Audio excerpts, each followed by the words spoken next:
स्वागत है आपका एडी क्लासेस में।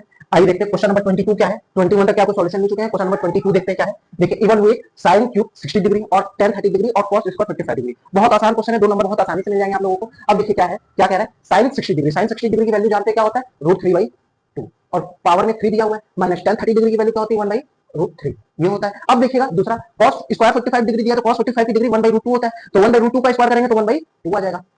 ये हो गया। अब इसको बिग ब्रैकेट में ऐसे लिख लेते हैं, बहुत आसानी से हो जाएगा। अब देखिए जब इसको सिंपलीफाई करेंगे तो इसको हम लोग क्या सिंपलीफाई कर सकते हैं, 3√3 लिख सकते हैं, और 2 का क्यों करेंगे तो 8 हो जाएगा। अब यहाँ माइनस देखिए 1/√3 दिया हुआ है, ये ऐसे हो गया। अब देखिए ये 1/2 है ना, तो ये रेसिप्रोकल होकर के ऊपर क्या हो जाएगा, 2 हो जाएगा। बिल्कुल आसानी से 2 हो सकता है। अब देखिए ये जब 2 हो गया, अब नीचे क्या करेंगे, इसको सिंपलीफाई कर देंगे। 8√3 में क्या ले लेंगे, एलसीएम ले लेंगे। 8√3 एलसीएम ले लिया, तो ये क्या हो जाएगा, देखिए √3 का जब इसमें मल्टीप्लाई करेंगे तो √3 में √3 का मल्टीप्लाई करते हैं तो 3 आता है, और 3 में 3 का मल्टीप्लाई करेंगे तो 9 हो जाएगा, और ये 8 का मल्टीप्लाई इधर तो ये 8 हो गया। और इसके में क्या है, 2 बचाइए तो 2 4 क्या हो जाएगा, 8 हो जाएगा। बिल्कुल आसानी से हो गया। अब यहाँ पे देखिए जो बच रहा है वो क्या बच रहा है हमारा, इसके आगे देखिएगा क्या कह रहा है, देखिए 1/4 बच जाएगा, 1/4 हो गया। अब इसको क्या करेंगे, रेशनलाइज कर लेंगे। √3 का ऊपर मल्टीप्लाई, √3 का नीचे मल्टीप्लाई, तो ये क्या हो जाएगा, √3 ऊपर, √3 में √3 का मल्टीप्लाई करेंगे तो 3 आएगा। मतलब 90 डिग्री से less. A and B, a + 2b and 2a + b are acute, ये दोनों भी एक्यूट है, मतलब a + 2b और 2a + b भी एक्यूट है, मतलब 90 डिग्री से है। तो अब बोल क्या रहा है, tan a + 2b = √3 sin 2a + b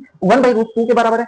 find the measure of ए और बी, मतलब एंगल ए और बी क्या होगा, और ए और बी दोनों क्या है, 90 डिग्री से कम है, एक्यूट एंगल है। तो ये देख लेते हैं इसका सॉल्यूशन। देखिए tan a + 2b क्या दिया हुआ है, tan 60 डिग्री के बराबर होगा, क्योंकि √3 जो होता है वो tan 60 डिग्री की वैल्यू होती है, ये तो हमें क्लियर है भैया। दूसरा a + 2b बराबर 60 डिग्री होगा, क्यों, क्योंकि tan से tan एलिमिनेट हो गया, हट गया। अब देखिए sin 2a + b sin 45 degree होगा, तो यहाँ 45 डिग्री की वैल्यू होती है 1/√2, तो sin से sin एलिमिनेट हो गया, तो 2a + b क्या हो गया, 45 डिग्री। अब इसको मान लेते हैं इक्वेशन 1 और इसको मान लेते हैं इक्वेशन 2। अब देखिए इक्वेशन 1 में 2 का मल्टीप्लाई कर देते हैं और इक्वेशन 2 में को सब्ट्रैक्ट कर देते हैं। इक्वेशन 1 में 2 का मल्टीप्लाई करने के बाद इक्वेशन 1 को उससे सब्ट्रैक्ट कर देते हैं। तो देखो इक्वेशन 1 में 2 का मल्टीप्लाई किया तो ये 2a 4b, और 60 में 2 का मल्टीप्लाई किया तो 120 डिग्री आ गया।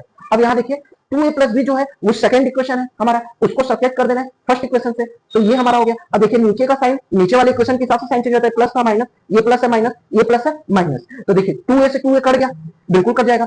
4b और -b क्या हो जाएगा, 3b, और यहाँ 120 में से 45 माइनस किया तो 75 डिग्री, तो 3b = 75 डिग्री, तो b की वैल्यू क्या आ गई, 25 डिग्री। और b की वैल्यू जब 25 डिग्री आ गई है तो इस b की वैल्यू किसी भी इक्वेशन में रख देते हैं, इसी में रख देते हैं। तो b की वैल्यू जैसे ही 25 रखेंगे तो इधर माइनस कर देंगे तो क्या हो जाएगा 20 डिग्री, तो a की वैल्यू हमारी क्या आ जाएगी, 10 डिग्री। 2 नंबर आपको मिल जाएगा।